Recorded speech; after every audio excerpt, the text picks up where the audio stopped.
A'udzubillahi minasyaitonirrajim. Bismillahirrahmanirrahim. Assalamualaikum warahmatullahi wabarakatuh.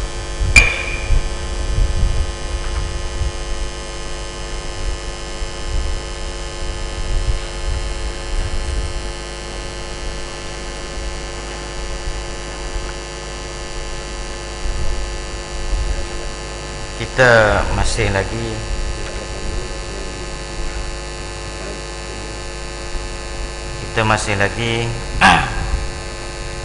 membicarakan tentang kehormatan orang zahid ataupun orang yang zuhud, di mana dinyatakan di sini ada 10. Pertama, memusuhi syaitan. Yang kedua, tidak berbuat sesuatu kecuali dengan dalil yang dapat dipertahankan di hari kiamat.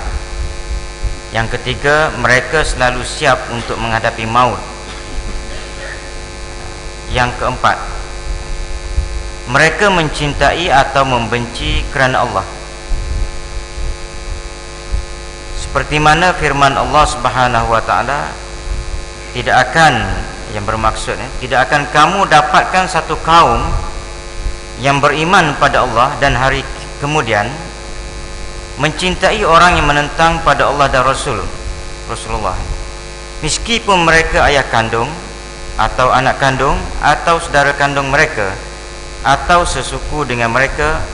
Mereka itulah orang-orang yang telah tercatat dalam hati mereka iman kepercayaan, yakni orang yang beriman tidak berkawan atau bersekutu pada orang yang menentang atau menyalahi perintah Allah, walau itu ayah, anak atau saudara kandung sendiri. Ini nombor 4 Tanda orang yang zuhud itu yang keempatnya ialah dia benci dan mencintai itu kerana Allah Ta'ala. Dan ini terdapat di dalam ayat Al-Quran yang berbunyi, la tajidu qauman yu'minuna billahi wal yaumil akhir yuwaduna man hadallaha wa rasulah, sampai akhirlah ya. Jadi orang yang beriman ini kisah zaman dulu lah, zaman Nabi dulu. Dia kata orang, dia berpecah tau. Ada ayah yang menentang Islam, anak Islam ya. Jadi dari sudut ayah, ini kena clear sikit dari sudut anak tadi, katakan ayah tadi menentang Islam, dari sudut anaknya pula dia tidak ada kompromi dari sudut akidah. Maksudnya kalau ayah dia ajak dia minta berkompromi dari sudut akidah, tak boleh. Tetapi dari sudut pergaulan itu kena ada ya. Kadang-kadang anak menentang Islam, ayah bagus ya. Baik, jadi dalam situasi begitu kita kena bezakan antara orang yang kita nak berkawan itu ialah siapa dia. Dia menentang Allah Ta'ala sehingga dia nak gugat iman kita, itu tak boleh ya. Ataupun dia tu kafir, tetapi dia dari sudut aku sebagai anak, aku nak bergaul dengan dia, nak berkawan dengan dia, supaya apa dia? Supaya dengan harapan aku boleh tackle dia supaya dia jadi beriman macam aku juga ya. Baik, jadi inilah yang berlaku kepada Nabi Ibrahim alaihissalam, ayah ya. Ayah dia kafir ya. Ayah Nabi Ibrahim ajak ya, supaya Islam kembali kepada Allah, beriman, tak jadi ya. Nabi Nuh terbalik pula, ayah bagus, anak tak bagus ya. Nabi Nuh tetap dipanggil anak dia, mari dia kata beriman kepada Allah ya. Jadi anak dia degil, dia kata tak apalah. Dalam kes banjir yang kuat, anak dia kata tak apa, saya naik atas bukit. Ayah dia round yang pertama nak suruh dia naik kapal je. Beriman tu cerita lain dulu kan. Itu step ni pun kena ada juga. Kita tak boleh nak kata awak kalau tak beriman tak usah naik kapal aku ya. Ini kapal Allah Ta'ala suruh ni sebab ada banjir. Oleh kerana awak tak beriman tak payah naik. Tak, naik dulu ya. Dah selamat tu kita pulang lah ya. Nak beriman ke tak ada. Ni dah anak dia ni tak ada, naik kapal untuk selamatkan diri pun tak nak ya. Okay, Nabi Muhammad kita, Abu Talib, pak saudara dia sendiri, sayangnya ke pak saudara dia, tak boleh nak cerita, punya sayang. Tetapi takdir Tuhan, saudara dia mati dalam keadaan kafir, ya. Jadi dari sudut pergaulan, gaul macam biasa. Tetapi dari sudut nak kompromi, kalau katalah Abu Talib tu kata, Muhammad, maknanya aku tak akan sokong kau, tak akan apa kecuali kau kembali kepada agama yang asal. Itu tak ada kompromi. Tapi Abu Talib ni tak, dia tak ada lagu tu. Dia kata, jangan kacau anak saudara aku tu, biarlah dia. Tapi dia tu nak masuk Islam, nak beriman, dia tak ada. Jadi kena beza tu. Sebab benda ni kalau tak clear tuan-tuan, dia akan jadi huru-hara dalam dunia ni. Itu yang kita kadang-kadang dengan orang kafir, dengan, yalah kalau ni sebuah Malaysianya, orang Cina, India, kita tak ada itu langsung. Sebab tu saya selalu tegaskan bahawa kadang-kadang orang Cina ke kafir ke, yang India, yang Hindu ke Buddha ke apa ni, penentangan dia terhadap Islam tu tengok dulu kes apa, jahil dia. Sebab saya berani cakap lagu tu, saya berkawan. Bila kita berkawan, dia boleh tahu, dia boleh, yang asalnya orang panggil keras, tapi bila kita berkawan, rapat dengan dia, dia tanya kita, kadang-kadang ada keluaran sahabat ke TV, kita clearkan balik, dia boleh terima. Maknanya di sini penentangan itu kadang-kadang kerana kesilapan kita orang Islam yang gagal memberi kepahaman kepada mereka tentang Islam. Sebab dalam fikiran orang kafir sekarang ni, terutama sekali orang Cina, India, dia sudah termakan dengan satu momokan bahawa Islam ni teroris. Nak pula maknanya ditunjuknya gambar-gambar, kerjanya memotong kepala orang, bunuh orang. Tuan-tuan, kalau kita duduk tempat dia pun kita takut.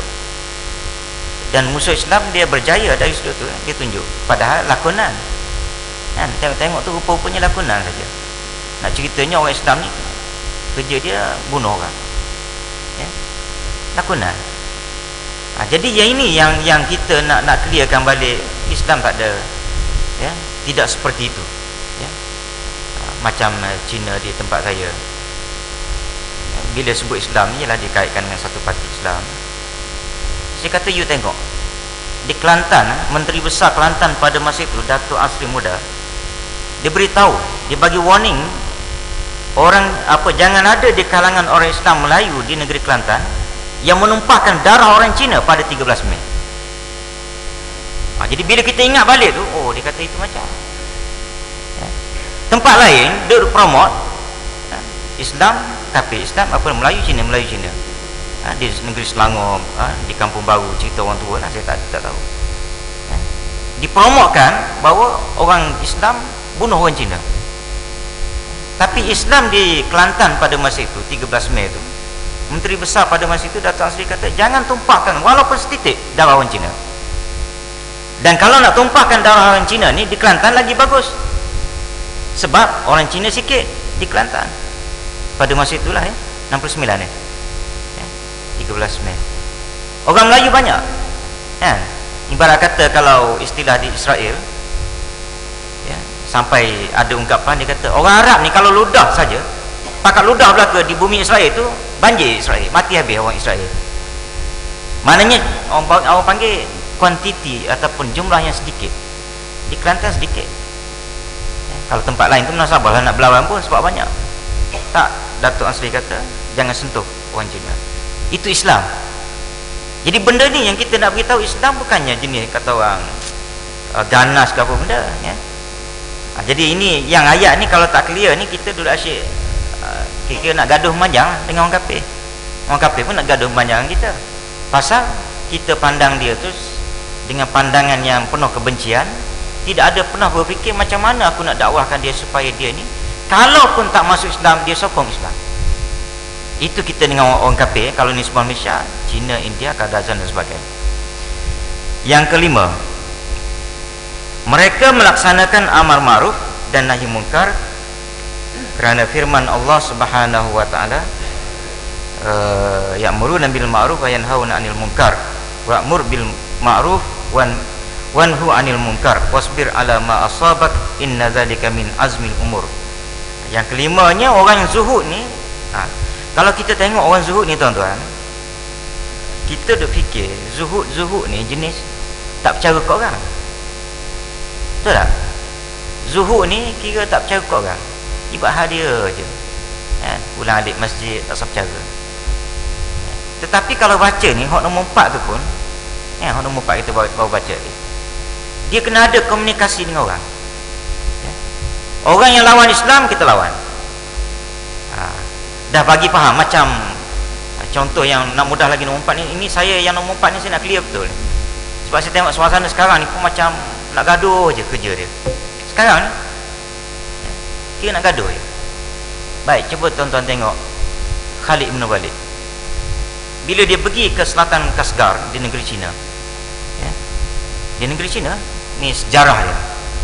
Bila sampai di situ, dia hantar utusan. Dia kata cerita kepada Maharaja Cina, pertama ajak dia masuk Islam. Kalau Maharaja Cina tak nak masuk Islam, tak apa, bayar ukti. Ukti ni orang lama lah, bahasa orang lama, bahasa kita sekarang cukai. Kalau tak nak bayar cukai, kita perang. Cuba tengok dia punya pemilihan yang dibuat oleh Khalid. Mula-mula dakwah dulu, cerita Islam, tak nak, tak apalah. Sekarang ni maknanya Islam kuat, jadi gini, oleh kerana Islam kuat, awak bayar itu ya, bayar cukai, kan? Cukai ni pun untuk rakyat juga, kalau tak nak, kita terpaksa perang. Baik, Maharaja Cina dipilih nak perang. Jadi utusan tu balik semula ke jumpa Khalid. Dia kata Maharaja Cina nak perang. Khalid kata tak apalah, dah nak perang. Engkau pergi semula jumpa Maharaja Cina, beritahu ke dia, tentera aku ni, tentera aku yang duduk di bawah bendera aku ni, yang tentera, nama dia tentera Islam ni, kalau perang nak mati pula ke? Bukan perang nak hidup, nak rampas harta rampasan tak. Dia beritahu dia, kami ni kalau perang nak mati. Bila beritahu semula ke Maharaja Cina, Maharaja Cina pun dia mikir, dia kata gila kita perang dengan orang nak mati, kita nak hidup belaka, kan? Tak apalah, kita bayar cukai. Cuba tengok jadi di sini tak adalah kita ni kerja kita nak pergi perang, tak ada. Dia ada step dia. Kita berdakwah dulu. Macam saya tengok di Malaysia ni tuan-tuan, ada satu kawan saya hari Sabtu baru ni, Datuk Dr. Mujahid. Dia ni mempelopori satu usaha untuk merapatkan kembali orang kafir, Kristian dengan Islam. Dia kata dia pergi ke Sabah, dia kata Sabah ke Sabah, Kadazan. Dia pergi ke sana, dia kata orang Kadazan suka dengar dia. Yang selama ni dia kata bila sebut Islam, dia kata orang Kadazan tak boleh nak terima sangat, orang belah sana. Tapi dia cerita Islam gini-gini, akhir sekali boleh terima. Dan masa saya pergi ke Sarawak atas jemputan satu badan Islam, di situ orang Islam, orang kafir tu, dia boleh mari dengar ceramah kita. Itu kehebatan di Sarawak pula. Dan dia orang boleh tolong, maknanya time ada program agama ke benda, kereta banyak sangat, dia boleh tolong kontrol parking orang kafir. Yang saya pernah cerita pada tuan-tuan, saya pergi Sarawak, dia orang jemput. Tapi dia kata, yang pengurusi itu cakap, dia kata sekarang ni ustaz, dia kata kita terlalu berhati-hati, dia kata panggil orang Semenanjung, ustaz Semenanjung lah. Dia kata bila mari, dia kata bagi panah dia. Faham tak panah? Maknanya seolah-olah dia kata ni orang depan ni, dia kata orang Dayak apa semua ada belakang, yang kafir-kafir. Cerita dia, Islam ni tak ada toleransi dengan orang kafir. Tak ada nak mujuk supaya orang tu masuk Islam ataupun sokong Islam, tak apa dah. Ataupun tak sokong pun tak apa, asalkan baik. Jangan tengok orang Islam tu dengan permusuhan. Sebab itu dia kata kita kontrol, kita tak berani nak panggil dah, dia kata. Sebab 2-3 kes kita panggil, mari-mari dia hentam. Kerja dia hentam.